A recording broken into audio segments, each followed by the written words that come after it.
Thanks for coming on. Thank you. Yeah, so let's talk. You hold a position within the organization. We call it a PMC, primary counselor position. Yes. You love it? I do love it. I Did do you ever love it. think you'd be doing it? No. Um, well, it came about when I was a client.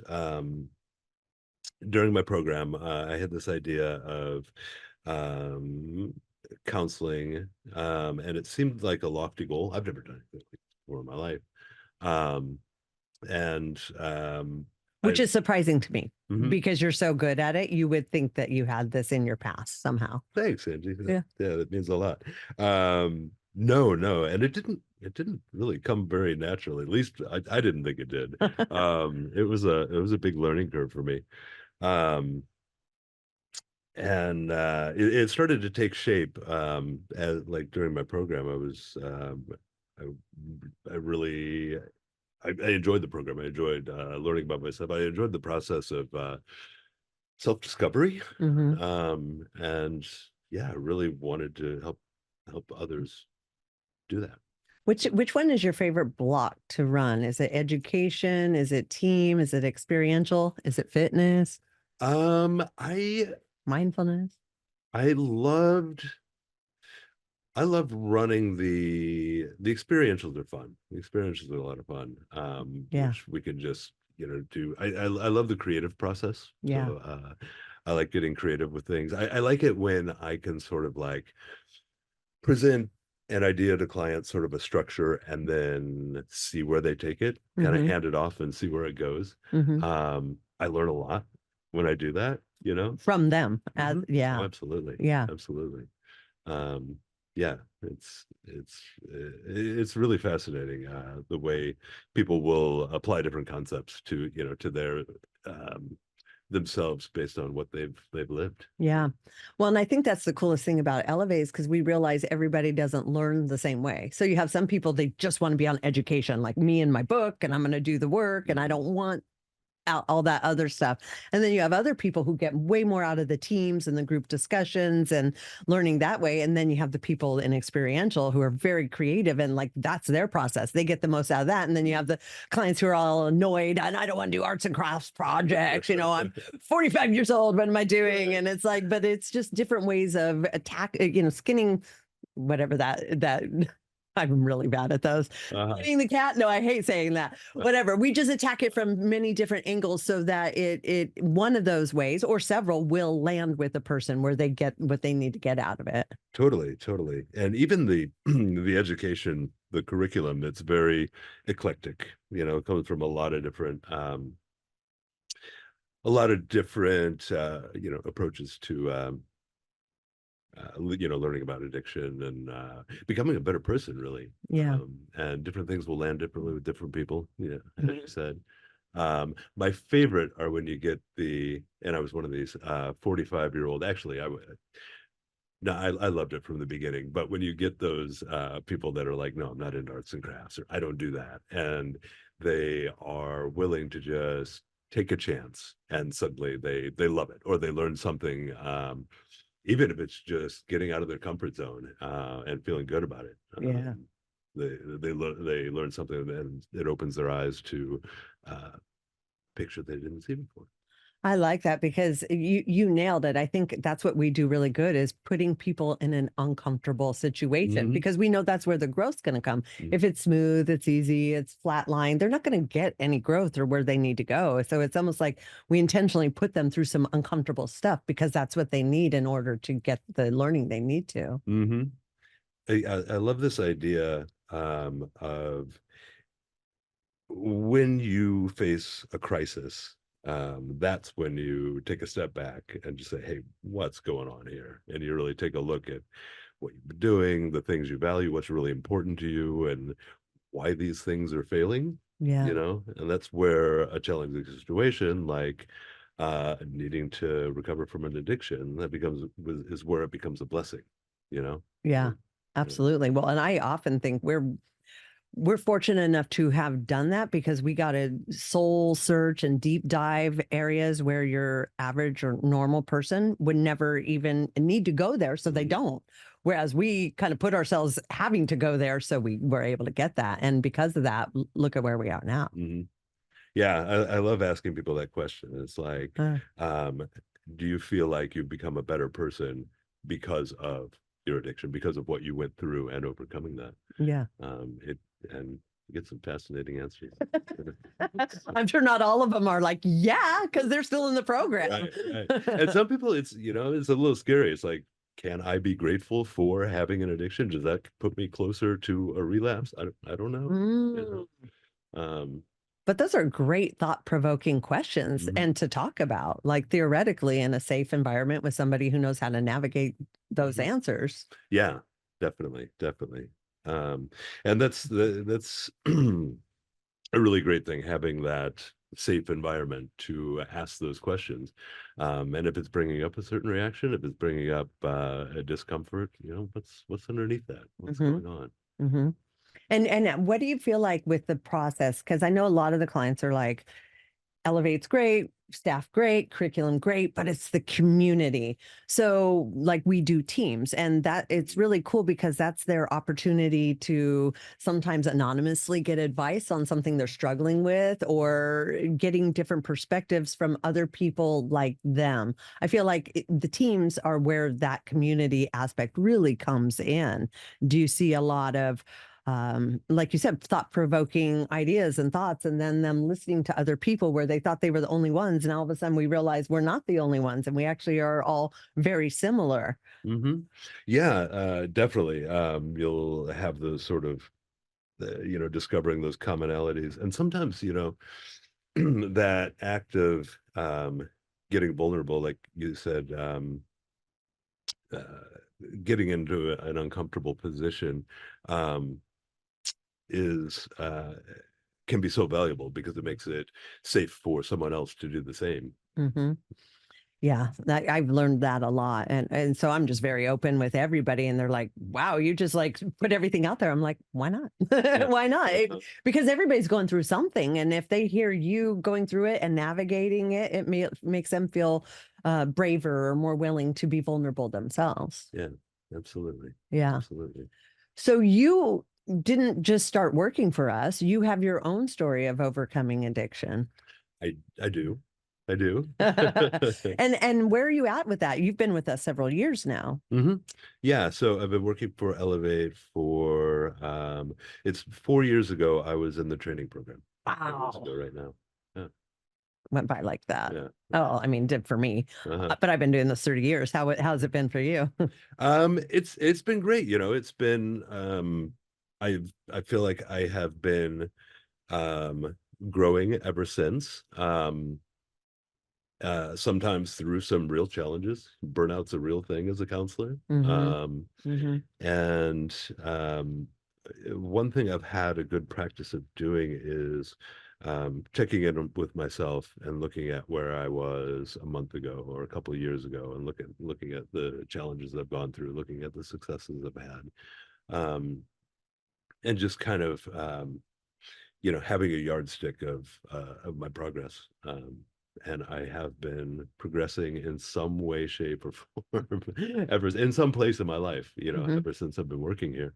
Um, and there have been some challenges that I've overcome, and it's like anything else. Those are the biggest opportunities for growth. Yeah. Well, and you definitely lead from the front with that because you vocalize these things. We do talk about these things. I see you in the gym. I know all the stuff that you do outside of here to sort of nourish your soul or keep growing and changing. And I think you lead by example with that because, I think some people come in wanting the quick fix, the I'm fixed now, whatever. But it's like, no, you got to keep working on yourself because life's going to keep kicking you in the face. And so therefore we got to constantly be making strives on improving or else Mhm. we're going to decline. Yeah, yeah, it's all a practice. There's no end game. You Right. You just keep going. It's the journey, not the destination. Yeah, I love that. Mhm. And that is our path, at least for sure. Mhm. So what ended you up with us? Like at the point in your life, what was the final straw where you're like, maybe I need some help? My first program, the people of the state of California helped me make that decision. Been Yeah, there. right. Yeah. Um, and it was, I was a meth addict. And I was at the point, this was very deep in denial, where um, I knew I needed to change and I wasn't going to do it. I was just going to turn a blind eye and keep going. Or I'd say, once the next holiday comes around or the next time I see my family, Mhm. I'm gonna clean up then and then I'm gonna stay clean. Yeah. Never happened. Yeah. Never happened. So there was a legal intervention. And it was a lawyer that found Elevate for me. Um, and once that happened, I remember going, in front of the judge, and I remember thinking this in the courtroom. I was like, okay, well, at least now I have an opportunity to get meth out of my life, Yeah. and no matter how bad things are, I can make a clean break from that. So I entered into it, one being very open-minded about being clean and sober. Um, and two, I didn't really have a choice because, you know, I had to finish the program in order to um, assuage my legal difficulties, um, which made it very easy for me to be fully invested. Yeah. Mm, I take that back. Mhm. I was still skeptical in the beginning. I fought it. Oh man. Same. Yeah. Same, because that's us. We're not necessarily here by our volition. There's a little justice hanging over our head, or a little something kind of forcing us here, more or less, for a better good, and we can see the better good. But so, for example, you completed, right, and then you went Mhm. back out to try it again. I did. I did. I had 9 months sober after my first program. I did very well. I was doing a lot of things right. Mm. Um, and it was, yeah, I relapsed, thinking it was going to be a one-time thing. Kept that door open, did not tell a soul about it. And then suddenly there's that kept secret, you know. And you went back to the same environment, same job, that sort of thing. Say I didn't have a job. That was one thing I changed after my second program. So I was unemployed, left myself a little too much free time. Yep. Um, and eventually, and yeah, um, eventually I decided, I'm just gonna do it one time. And then you kept it on the DL from Mhm. everyone and everything. Mhm. How'd Yeah, that work out for you? it was an interesting progression. It started off, slowly, um, and and then ramped up very quickly. And probably less than a year later, I was back into daily use. Mm. So what prompted you to get help The second time, the second time? Yeah. whew, that's a story. um, I was in a very similar situation with the denial that I was describing. Um, and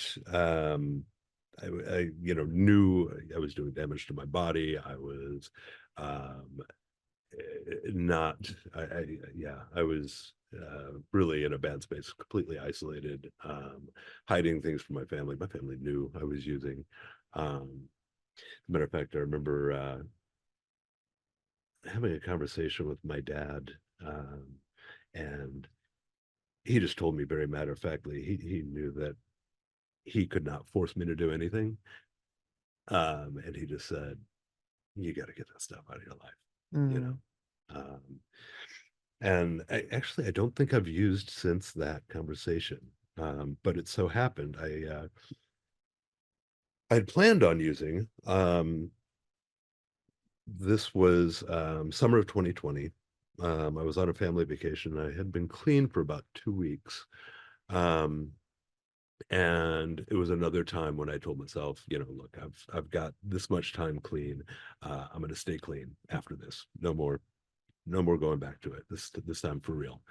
And then as soon as I got back from the vacation, got back into my old environment, I actually texted my dealer because I wanted to I was going to pick up that night.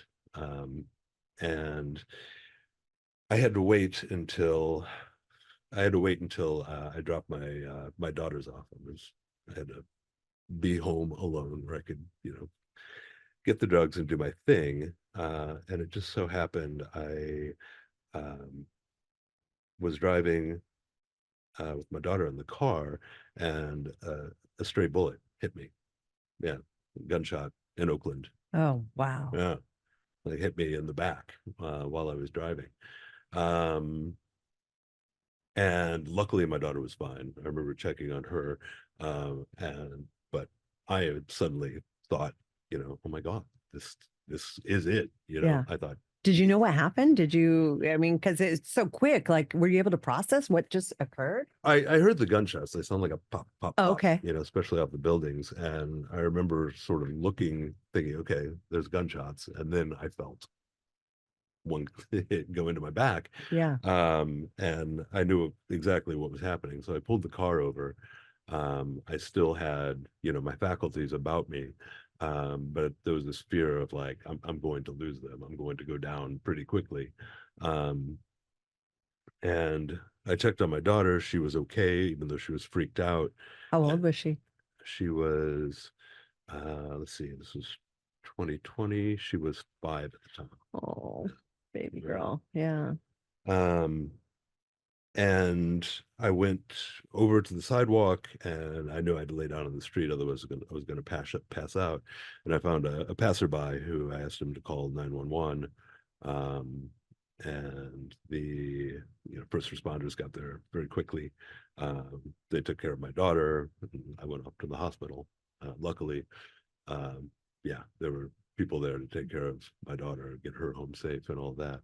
Um, and an ambulance came for me. I was loaded in the ambulance, and I thought, you get shot in the back, you die. Mm-hmm. And I really thought that could have been it. Um, and that's where I made the decision, was in the hospital in the ER. I was like, if I don't use this to to change my life, if I don't use this as a sign, I have squandered a golden opportunity. Yeah. Um, Oh, what a crazy intervention. yeah, totally. And then, on a positive note, it's like once you think you're dying and you live, it's like, hey, I've got like 3 bonus Yeah. years to live, Yeah. Lease on life.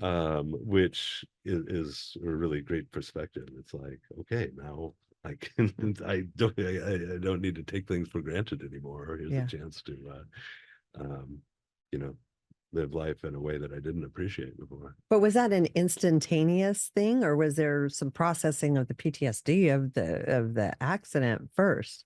To frame it in a positive, was that immediate or did that take a while? No, it was immediate. It was like, oh my God, I'm lucky. Yeah. Yeah. Yeah. So then you utilize that as an opportunity to come back. Yeah, absolutely. I actually called from the hospital. I was like, don't don't waffle on this, Yeah. Yeah. get yourself in there.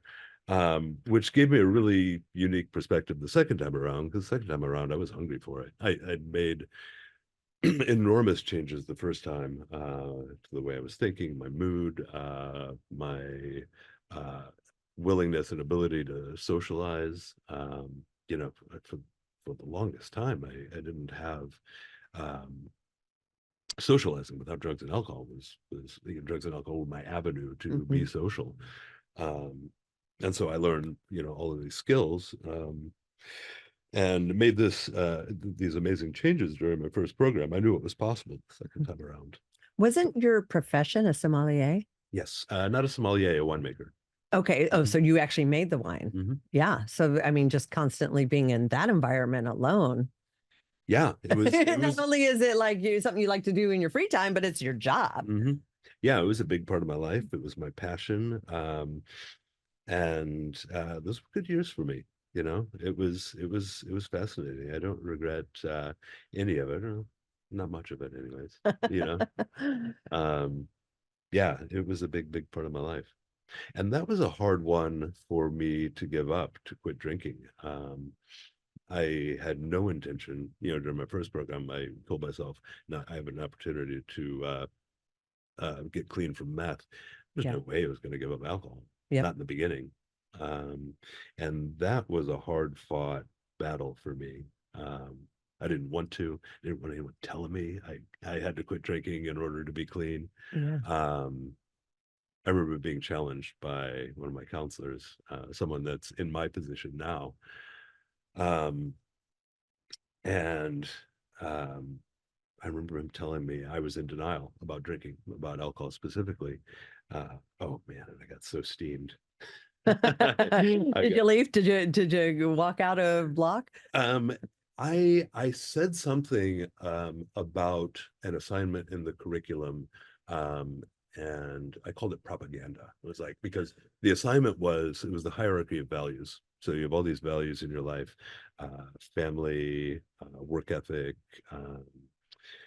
recreation and fun, your social life, romance and love, all these different areas, and sobriety is one of them. And you rank your values in order Mm. from top to bottom.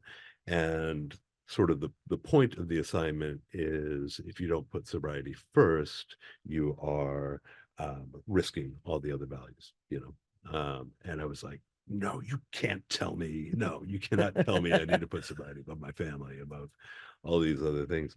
Um, and so this counselor checked in with me about it, um, and basically he noticed this really strong reaction in me, Mhm. which anytime you get a strong reaction that doesn't, from in a situation that doesn't justify, you're on to something good, Yeah.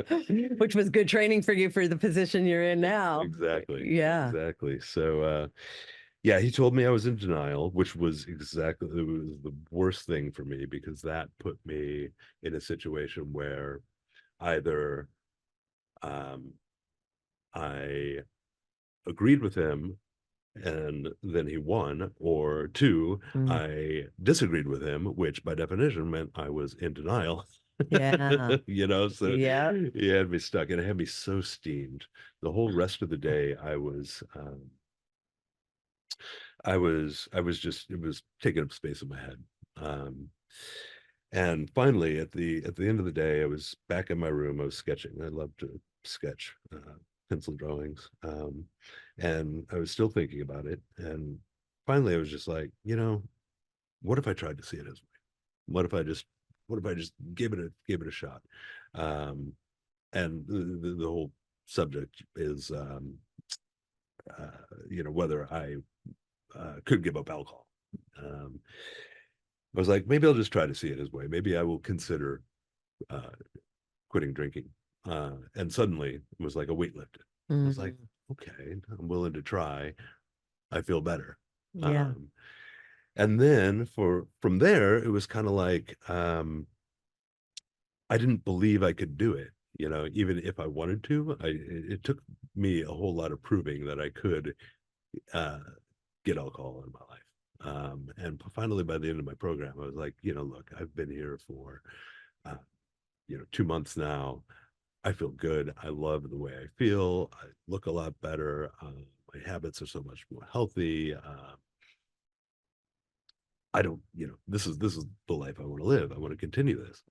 Um, so that was, by the end of it, I was like, no, I want to be completely abstinent from everything.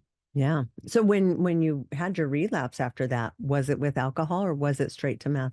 It did start with alcohol. Yeah, yeah, it That did. one's so easily to justify, right? Like it's just a glass of wine with dinner. It's just this. It's really not, I'm not out, selling shit to support a habit. It's like Mm. no big deal, right? It's easy to rationalize. Yeah, yeah, it was. It was. And I remember that relapse. It was in October 2017. Baseball playoffs were on. Went to a bar, had a beer, and probably a couple beers in, I was looking at my phone, immediately scrolling for numbers to find something else. Yep. Um, and I found one that I hadn't gotten rid of. Um, and it was someone that I could get cocaine from. Um, Ended up doing cocaine that night, and I said, "This is not what I want. I want. I want to. I want meth." Yeah. So it happened that quickly. Wow. Mhm. Well, and meth is, and that was my DOC back in the day. Same thing. It's just such a tricky drug. Whereas like opiates, you're just checked out. Like everything's good. I'm good. But for me, I always felt super powered when I was on meth. I'm like, I can work, 24 hours in a day and get twice as much done. And I'm super creative. And it's almost like rocket fuel, at least in the beginning. Yes. Which is where for me, it was always like really tricky for my mind because I saw it as beneficial, Hmm. like vitamins, like super vitamins, like look at all the shit and then it starts to work against you. But it's very interesting, like the different DOCs and who's more prone towards which one and for what reasons. That's been fascinating for me to watch over the years as well. Yeah, yeah, absolutely. Because there are things we are seeking when we use substances. Yeah. And often it happens, so innocently. It's like, no, I'm using this to well, and here's the thing. Um, it, sometimes it gets so ingrained that we think the substances actually make us a better person, or we need this in order to um, be productive, be creative, be energetic, all of these things, be social, get vulnerable. A lot of it, these are our avenues to becoming um, vulnerable. We don't have unless we practice it, we Yeah. don't have the courage often to do so without drugs and alcohol, which is a big thing we try to bring up in clients' programs. Yeah. So, because that is a big differentiator with us, right? We're teaching people it's okay to have emotions and how to have emotions and how to have it in the appropriate place with the appropriate people without the necessity of medications or alcohol in order to do so. Because I think we all got trained in on we need that stuff to do that. Hmm. And so it's very difficult to, as a client, to go through that without the drug. Yeah, yeah, and it's interesting you bring up emotions. That's something that I've just found fascinating. That has been the work that I find the most interesting because it was not something I was brought up with, emotional awareness. Of And course, you were of that generation where boys don't cry, like all that stuff down your emotions. Mhm. Yeah. Yeah. So, and then, with substances, we are hijacking our emotions in some way, shape, or form. So learning how we relate to them really, and what we're creating as far as our emotional landscape in our day. I find that absolutely fascinating. Hmm. Do you notice commonalities with different people with different drugs of choice? Like this type of person gravitated towards this drug because they all share this like trauma or inadequacy in their minds or that sort of thing. I don't. I think there certainly can be commonalities. I don't like to make the assumption that there will be. Yeah. Um, I know for me in recovery, there's often been kind of this shift, like this tide shift towards, almost this apprehension about um, being overly energetic and doing things too quickly, anything impulsively. I have developed this habit of kind of pumping the brakes. Mm, Because that reminds me of it's triggering. Basically it yeah. reminds me of my meth days. It's like, okay, that's unsafe, that's not the person I want to be. Yeah. um and so sometimes it's okay to be excited. Yeah. Yeah. It's like um sometimes I need to give myself permission to show excitement and things like that, because that's what I was using to find excitement. Right. And it was like an instantaneous thing where now we have to develop it, grow it organically and deploy it and get that same sort of feeling. Yeah, yeah. And that's the beauty of it, learning to do it organically, and Yeah. uh, finding things that do excite you, do it, and you have a passion about. So for you, was it an easy transition into CrossFit? Like, because for me, that's sort of a similar type feeling you could get in an all natural way to meth. Definitely. Yeah. Definitely. That's definitely part of it. Right. Sensation seeking. Yeah. Yeah. Uh, yeah. I love the way it makes me feel. Yeah. Mhm. Did you work out prior to Elevate? Was that like because you are Mr. Consistency and discipline and routine with your workout. Like it's really admirable.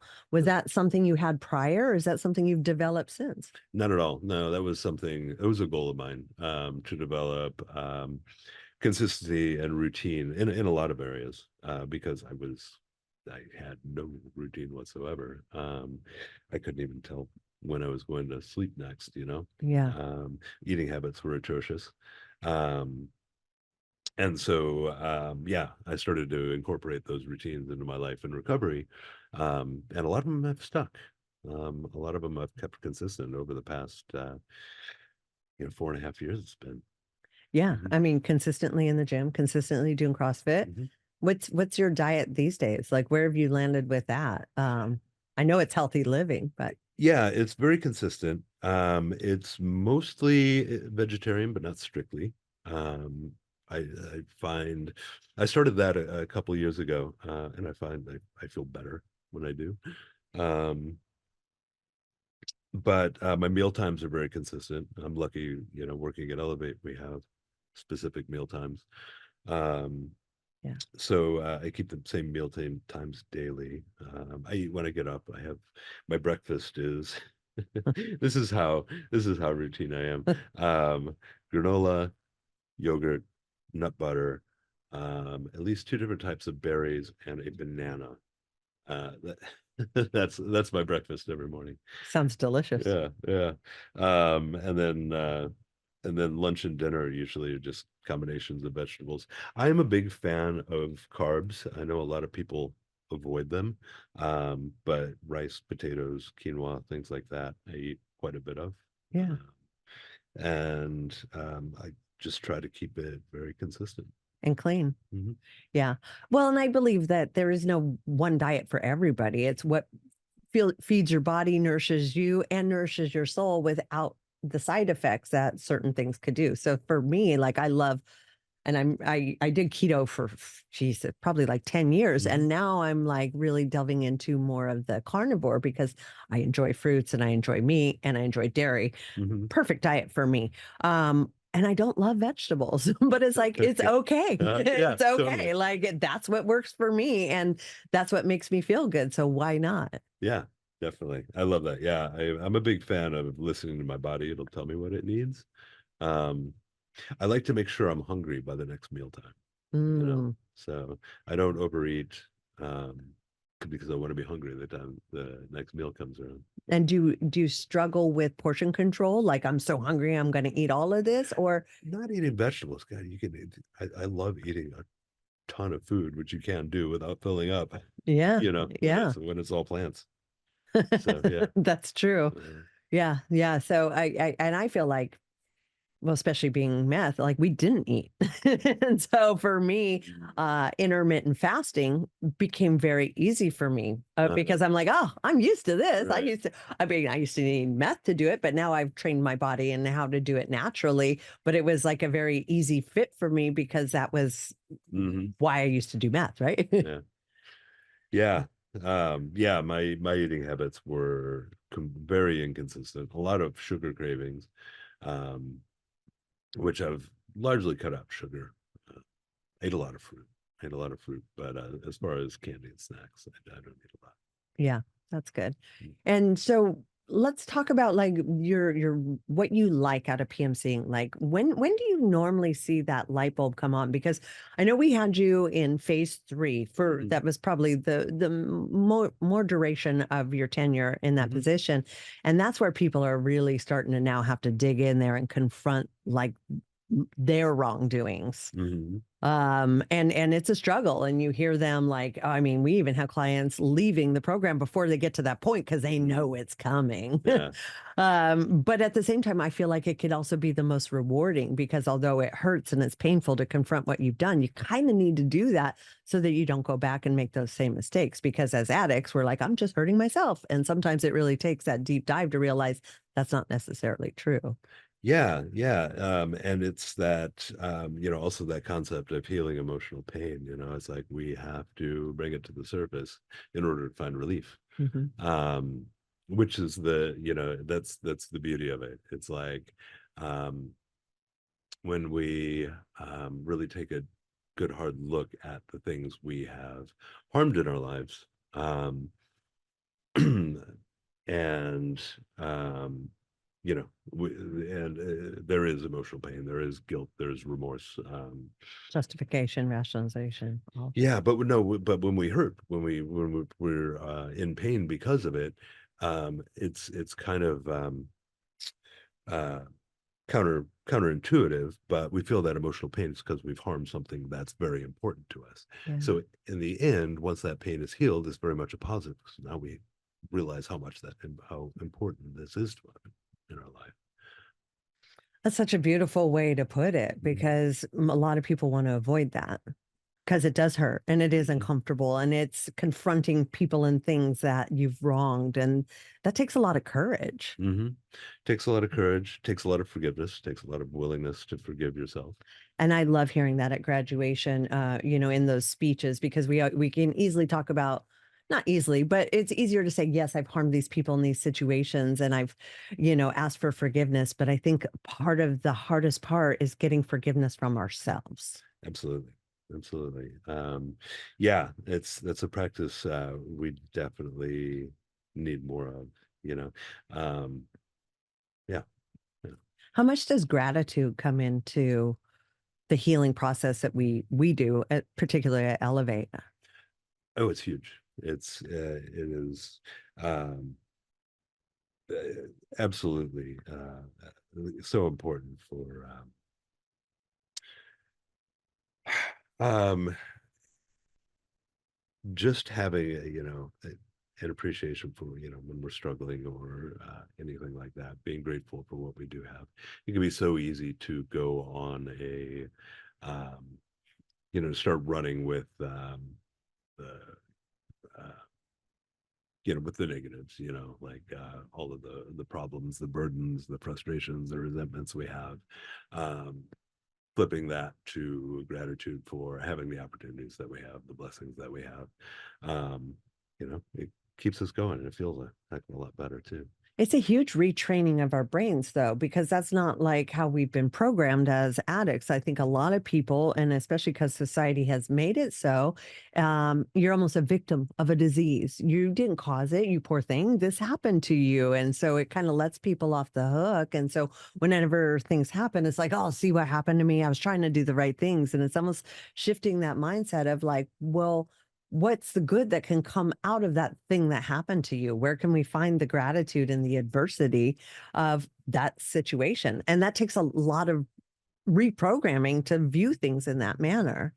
Yeah, yeah, absolutely. Especially, when we have a history of letting ourselves down a lot, Mm, it takes a lot of a lot of gratitude, a lot of appreciation for the things we do have and the things we're able to do. yeah. Do you have a strong faith base? Um,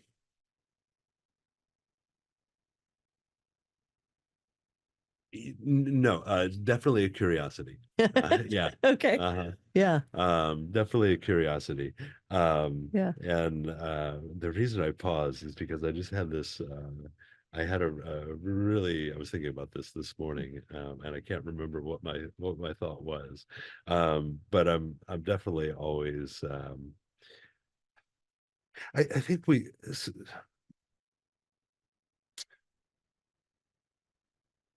I think we all long for connection, deep connection. Yeah. And I think a lot of my curiosity in different faiths, religions, this idea that there uh, is something out there that is uh, bigger than me, bigger than all of this. Um, I think that's where it comes from. This longing for connection and purpose and meaning. things like that, all those Yeah. good things. So you weren't raised really religious with a specific belief system, that sort of thing. Yeah, no, not at all. Not at So all. you get to create it, whatever that looks like for you. Exactly. Yeah, exactly. Yeah. And I love that. I've definitely explored, learned about different faiths, different religious ideas. It's fascinating stuff. It is, and the more I've delved into it, especially in recent years, the more I realize it's almost all the same. Like it's just worded differently, it's phrased differently, it's presented differently, but it's all like you said, that deeper connection and your belief in that connection and how that feeds your soul. Whatever that looks like for everybody. That's why it frustrates me when people have very anti opinions about different types of religions. It's like, but if it's helping, who cares? What resonates with the person if it's a good thing? Yeah, yeah. Um, yeah, I think it's there is something very personal, about a spiritual path, and then there's that sort of path we walk together. And it's fascinating how those can come together. Yeah. Uh, I think openness is a good thing. Yeah. Yeah. Willingness to learn, willingness to grow. Willingness to have different opinions or views on things. There is no one right way, one only way. There's many ways. Yeah, I like that. Yeah. So what is you've now recently started doing one-on-one counseling? Hmm. Different because now you get to focus on one client. So prior you're running a whole group, which sometimes it's fun, but it's challenging. It's like herding cats. It's like keeping everybody on track. I mean, I know this, I run staff meeting, I run our quarterlies, and like people get excited and they're talking. You're trying to let them have their space, but you're also trying to get everybody, you have a goal you want them to all achieve. So it's like letting them have their words and their space and their thoughts, but also still trying to control it for the whole room. That's Hmm. a challenge. It is, and that's the beauty of it. Which is why I like the groups that are kind of open-ended, or the group sort of shifts it one way or another. I often don't know how the group's going to go. I'll Yeah. deliberately sort of let it evolve. And it's fascinating So when you'll just like throw out uh just like some sort of thought or scenario and then watch how everybody starts to sort of rip off that more or less. yes, yeah, exactly. Sort of present a concept, and then just have an idea of, what are some questions, what are some ways this might go, and then see where the group wants to take it. Yeah. What's the most challenging part about running a group? Um, the most challenging part.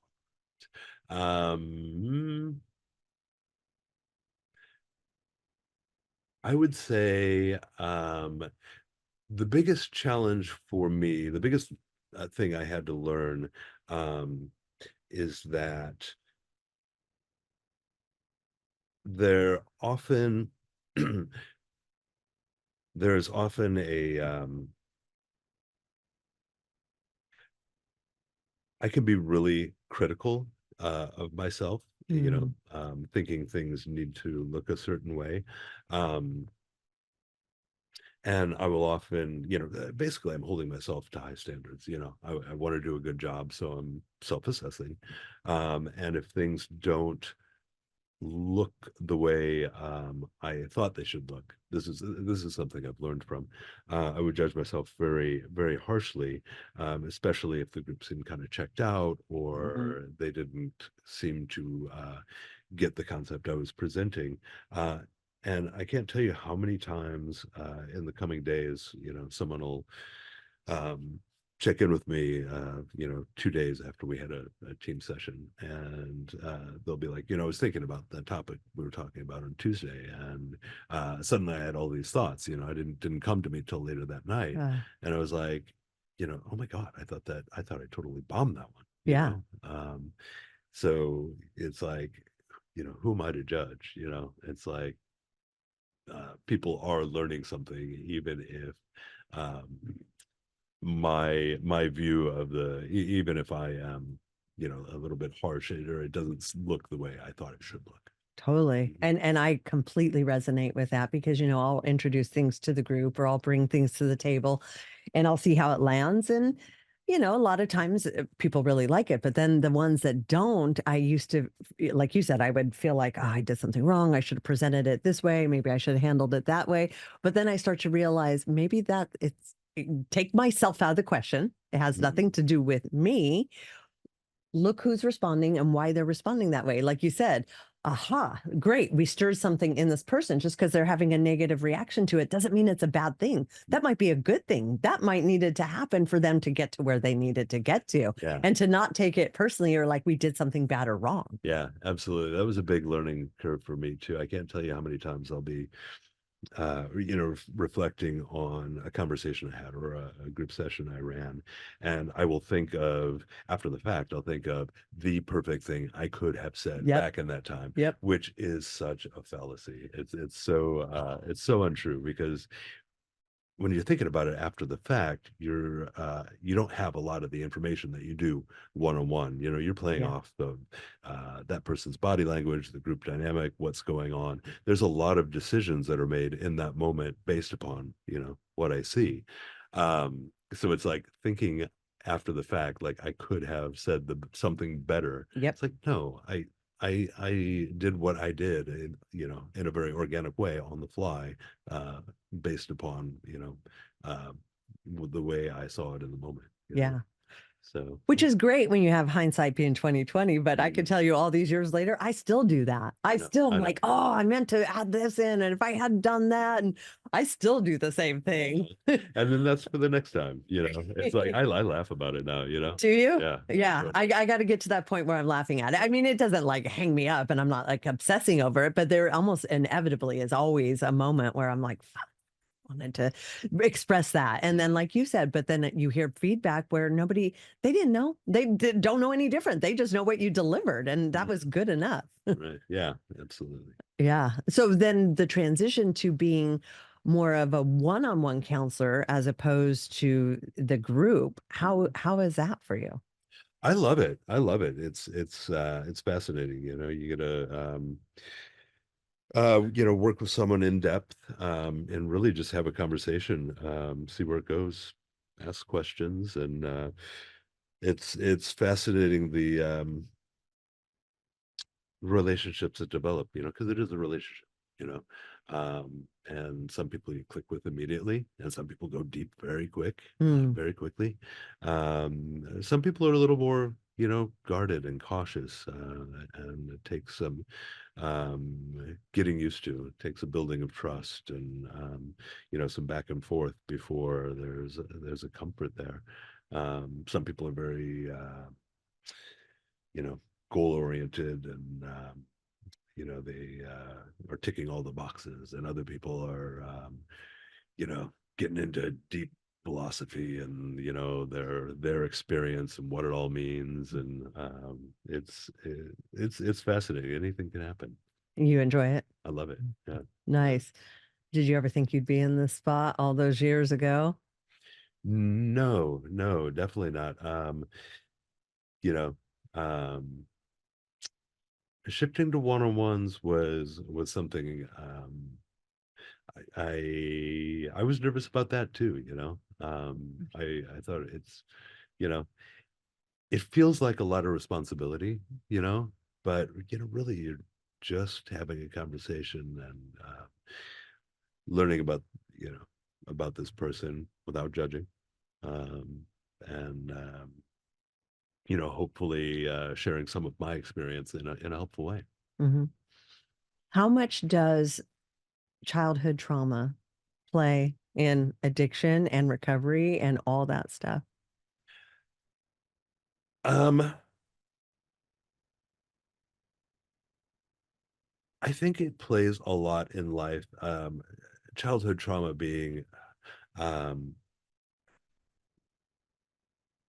I think, first we need to define childhood trauma, or at least childhood narratives, like the ways we see ourselves and the ways we see ourselves interacting in the world, and the trauma being these false beliefs that we are um, inadequate in some way or need to be a certain way in order to gain approval of others.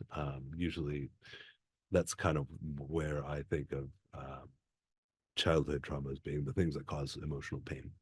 Um, I think for some people there are, they have, very clear traumas that affected them in a very big way.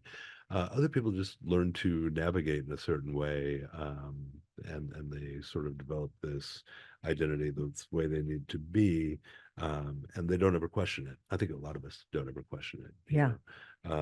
It's survival. Mhm. And it shapes part of who we are, and it's important, and but when it starts getting to a point where it's harmful to us, or we're making poor decisions based out of that childhood trauma or those false beliefs, um, that's where we need to question it. That's where we need to, take a look at it and, see if we can't reframe that in a way that is, you know, creating something more constructive in our Hmm. lives. Yeah. Well, and in order for us to move forward, we kind of have to go backwards to see what created the paths we took. Like there Mhm. has to be, you have to go back to come forward in my mind. Like we have to recognize what got us here. And that's obviously the beauty of our program is you get to go back and you Mhm. get to like look at all the different angles of what created this addiction in your life. Yeah, and when it comes to addiction, false belief, for me, as I would define it for myself, was this idea that you know, alcohol is especially from an early age, at least in my college years, made me a better person, Hmm. and I never questioned that. I didn't. It was never at the forefront of my mind, but um, way deep back in there, there was this belief that substances made me a better person. If there is a way through um, some alteration of myself that can make me a better person. And it took me a long time to even realize I had that belief at all, Hmm. let alone question it. But once I did, suddenly there's the power. There's the power to change that. Um, and realize I don't need, I don't need the substances to accomplish, the things I was getting from it. Yeah, it's funny you bring that up because I think about sometimes we hear from clients like, oh my God, the same questions in 50 different ways over and over and over and over again. And that is by design to uncover those things that Mhm. get annoying to people. Like, oh, why are you just asking the same question in a different manner? Or you're having me do this pros and cons and it fuck in a different way. But it's like, it's all by design to help them uncover that because, if, a general sweep of the top, you're not going to find it. Yeah, yeah, and it's all a practice, and it all builds. It builds on itself, and some things come back around. Yeah, it's definitely by design. What do you think is like the number one tool that you think clients could take with them after they leave the program to apply in their daily life to continue to be successful? Um, the number one tool, um, I think it I think that very much depends on the person. Yeah. Um, for me, it was definitely, emotional awareness is the thing I've mostly applied to myself. Things like challenging myself, and the routine and goal setting. That all comes very easily for me. Um, the emotional awareness and being comfortable with my emotions. I'm a very empathetic person, and I struggled with that for a long time. Thinking that was a bad thing or Mhm. Yeah, yeah, yeah, yeah. And it took me a long time to realize that that is actually a blessing. You yeah.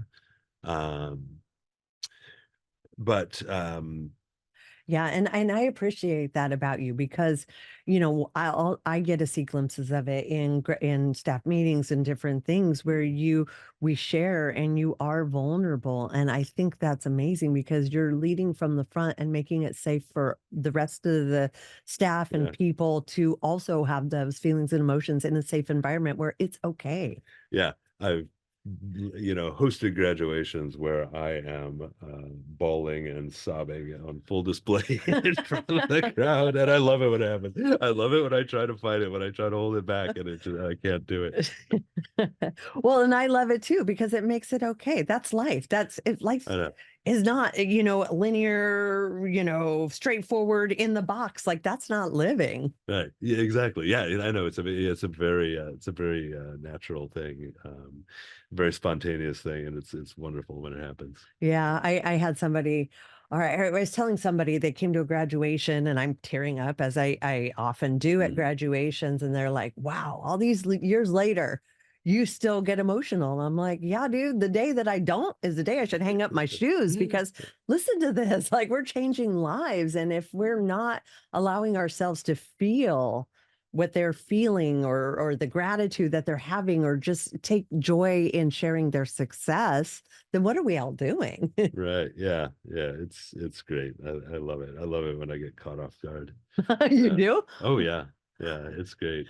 Um, yeah. I remember reading it was a letter from the family of the graduate. And it was a letter from his mom. He was sitting next to his mom. And so as I'm reading this letter, they were side by side. And I got through the letter. It wasn't that wasn't really, pulling on my heart that much. And then the very last words it got, I'm gonna break up just thinking about it now. We're welcome home. And Mm, once I read that out loud, I just thought, yeah, yep, yep, and then here we there are. Here we are.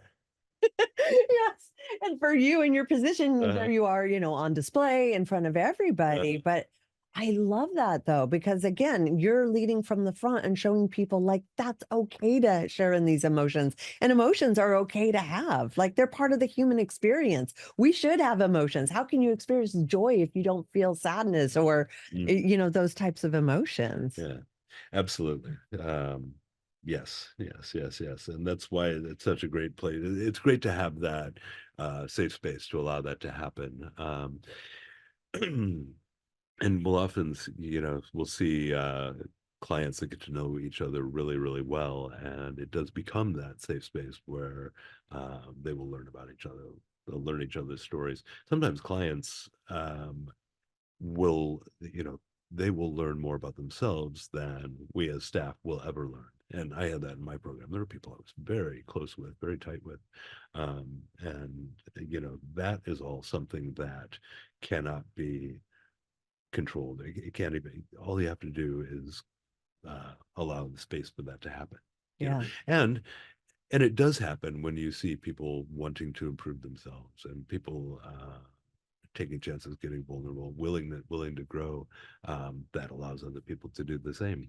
Yeah. Well, I mean, we hear it in graduation all the time. It's the community, Mhm. meaning each other. And obviously, we're the ones that are there helping them, keeping them safe, feeding them, providing all this, but it's their relationships with one another where that growth comes from. And so often I hear like this is the first time I've been able to let my guard down and actually be vulnerable and not feel like I'm going to be judged, manipulated, made wrong, beat up, whatever comes from when they've tried to show emotion before. Mhm. They don't have that there. Everybody is the same. Like it's an equal playing field. And that in Mhm. itself gives them the freedom to like be themselves. Yeah, yeah, that's really well said. Yeah, and it's beautiful to watch and witness, and you see how much it means to them. Like that's where they're feeling their most growth and that connectedness, which they haven't had in a really long time. Addiction is like the opposite of connectedness. It is Mhm. isolation, and it's none of those things. So it's really neat to see them really leaning in on that connection. Definitely, definitely. Yeah. Which, that's why we encourage them to continue it after they leave. Don't go back to that isolated place or you just work and go home and do all the things. Like go to CrossFit because that's a community. Go to smart meetings. That's a Mhm. community. Put yourself into these things where you have a supportive community. Yeah, yeah. Put yourself out there. Surround yourself by people that are gonna lift you up and make you want to help you. You know, grow and thrive. Right. Which that's not the environment they're coming from. Often, often. I mean, not very often. Sometimes there's a loving family there, but uh, the relationships are strained or broken, or um, trust has been harmed. Yeah. So Yeah. How much was that a part of your process of the rebuilding the trust with your family and making amends and that sort of thing? Was that big for you?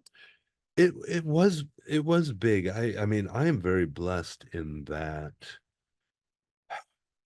I think everyone in my family deep down um, did not lose faith in me completely. Um, and they never didn't think it wasn't possible, That's good. for me to overcome this, which means a lot. It means a lot. How are your relationships now? They're great. They're stronger. Mm. Certainly stronger than when I was using. And I'm going to see my family in about a month from now. Um, and Fortunately, I still have both my parents with me. And My brother, I'm going to see him as well. One of my daughters. My relationship with my daughters is closer than it's ever been before. Yeah. So, yeah. Well, and also very awesome that you were able to handle yourself so you could be present and there for them in, their growing up because they're hitting those times where, man, having a dad they can rely on is real important. Yeah, yeah, and I'm so glad I am able to be there. Have you become that person in your family where like they go to you for stability and Um, I, I don't know that they come to me for stability. They we certainly, I don't know. all That's good. part I want to. Yeah, yeah, Yeah, we'll cut that yeah, yeah, yeah. out. All good. Yeah. Because everybody's journey is better. Some people it's like you went to rehab and all of a sudden everything's fixed. Other people it's a much longer process. It Mhm. is what it is because families have their own shit too.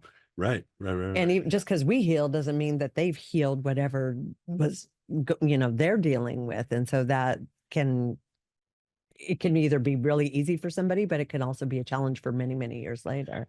Yeah, yeah. And fortunately, I certainly uh, did worry my family, especially my parents,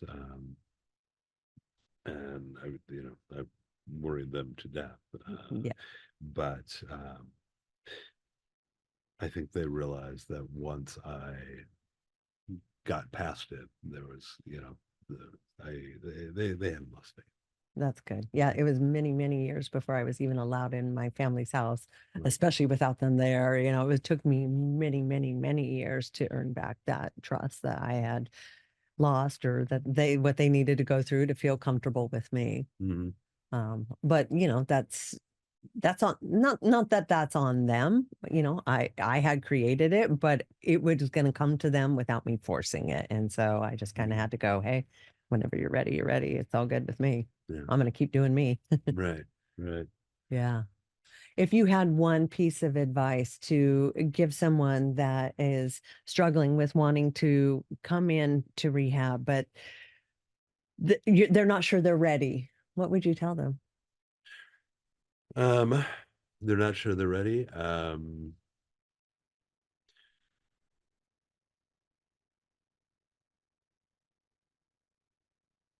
I would say give it a chance when you are open to it. Um, See, it's tough because I really believe people are going to change when they're ready to change. I don't,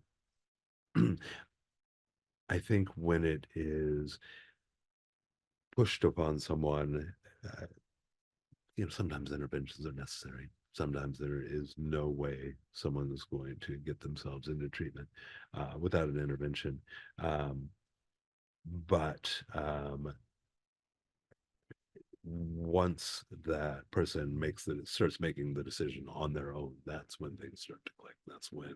Um, that's when they start changing their own behaviors and looking for um, uh, ways they can build and grow, a life in sobriety. Um, so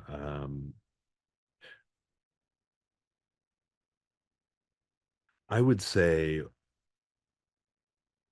regardless of whether they are, pay attention to the point where you made the decision for yourself, uh, to get sober, to get help.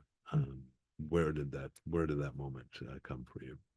Mm, Does that answer your question? it does. Mhm. And I would also say, be careful what you wish for. Like, I think about your scenario. Mhm. You had already been coming to this conclusion, and then bam, there was that traumatic incident that said you were thinking twice. Guess what? You are not. And I Mhm. call that like an intervention right there. Right, right. Who knows? Uh, you know, was it were there bigger forces at play? I don't know. I Yeah. wasn't going to question it. I was just like, Absolutely not. It's this is fun to my look back chance. on though, right? Definitely. And sometimes we need that. We need that little extra kick in the ass because, I don't think anybody wants to go to rehab. I don't think anybody wants to Right, just cause like, it's like, things have to either get really bad or we have to have something enforced on us. Like nobody's just going like, oh, this sounds great. Let's go do this. right. Yeah. And I love it when it gets to the point where it's the light bulb does go off in someone who is resistant, doesn't want to, you know does not want to fully embrace, um, whether it's sobriety, whether it's being in treatment, and suddenly things start to click. It's amazing when that happens. Do you see that at a particular point in the program, or it just happens at different points for everybody? Or is there a commonality there? I think it I think it happens at different points for different people. I often see, you know, you'll see people sort of, detoxing, and they'll be in rough shape in the beginning. And whether just not being mentally clear or, physically still withdrawing, things like that. Um, you'll just see the light come back in people's eyes, quite often. And they'll look like different people by the end of the program. Yeah, I know. I love it. I love watching it like through the different phases and hearing it and seeing it. And you really can witness it. It's amazing to witness. Mm-hmm. Definitely. Is it Do you think, and it's funny because I'll watch people take different positions. In Mhm. your position, there is a lot of gratitude and validation from the clients. Mhm. Does that nourish your soul? Yes. Yeah, I mean, it does. It does. It feels good to be appreciated. It does. And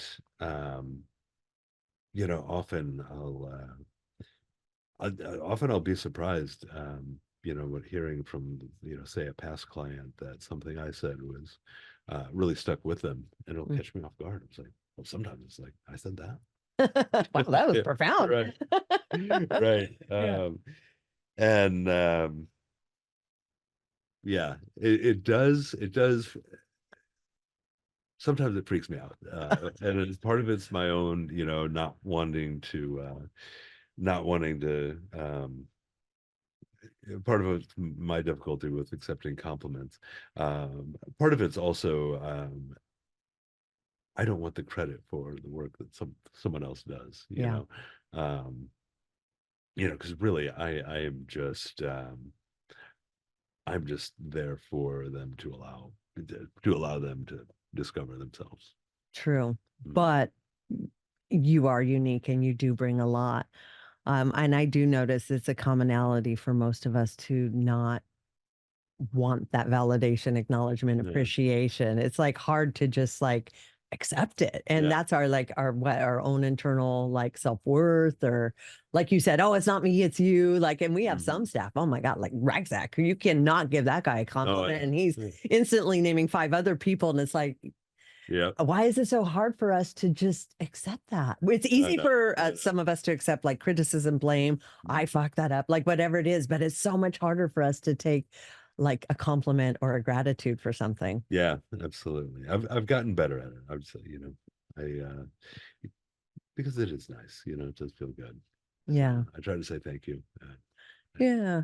Well, and what I've learned, and maybe I'll work with John on this one, is it's accept it for the person that's giving it. Make them feel good about giving you the compliment as well. Mhm. If you just brush it off or give it to other people, then they don't feel good. They're trying to say thank you and you're not receiving it. And so Yeah. then it almost like Yeah, doesn't feel as good for the person. absolutely. Yeah. Usually I say, thank you. That does mean a lot because Yeah. because it does.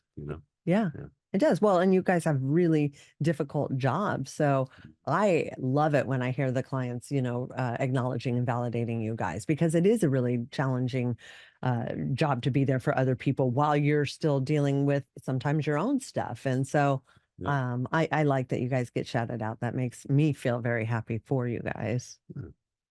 Thanks, Angie. You're welcome. You did really good. Yeah, yeah.